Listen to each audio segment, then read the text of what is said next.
নিষ্ঠার পুরস্কার। একটি ছোট্ট গ্রামে বাস করতেন আব্দুল্লাহ নামের এক যুবক। তিনি ছিলেন অত্যন্ত ধর্মপরায়ণ ও আল্লাহর প্রতি গভীর বিশ্বাসী। প্রতিদিন তিনি ফজরের নামাজের পর কুরআন তিলাওয়াত করতেন এবং গ্রামের মানুষের সেবায় নিজেকে নিয়োজিত রাখতেন।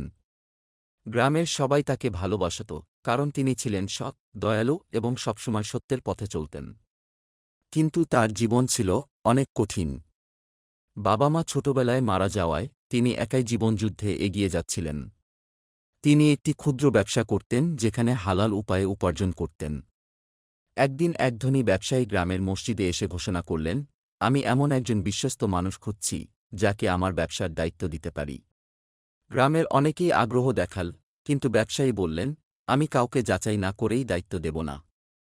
আমি তাদেরকে এক কঠিন পরীক্ষার মধ্যে ফেলব। তিনি প্রত্যেক আগ্রহী ব্যক্তিকে কিছু বীজ দিলেন এবং বললেন, এই বীজগুলো যত্ন করে রোপণ করো এবং ৬ মাস পর আমাকে দেখাও কার গাছ সবচেয়ে ভালো হয়। আব্দুল্লাহ একটি বীজ পেলেন।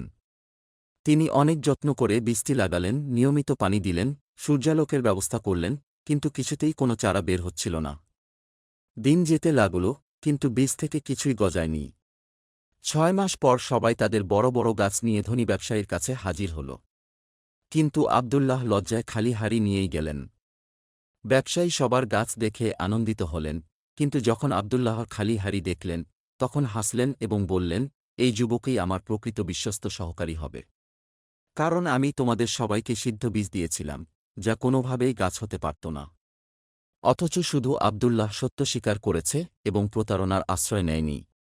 সত্যবাদী এবং আমানতদার লোকই আমার ব্যবসার যোগ্য। এই ঘটনার পর আব্দুল্লাহ ধনী ব্যবসায়ীর সহযোগী হয়ে উঠলেন, আর ধীরে ধীরে তিনি নিজেও সফল ব্যবসায়ী হলেন। তার সততা ও আমানতদারিতা তাকে সম্মান, সম্পদ ও সুখ এনে দিল। শিক্ষা: সত্যবাদিতাই শ্রেষ্ঠ গুণ। আল্লাহর প্রতি আস্থা রাখলে তিনি উত্তম পুরস্কার দেন। প্রতারণা কখনো দীর্ঘস্থায়ী হয় না, সত্যই শেষ পর্যন্ত জয়ী হয়। আল্লাহ আমাদের সবাইকে সত্য ও ন্যায়ের পথে চলার তৌফিক দান করুন। আমিন।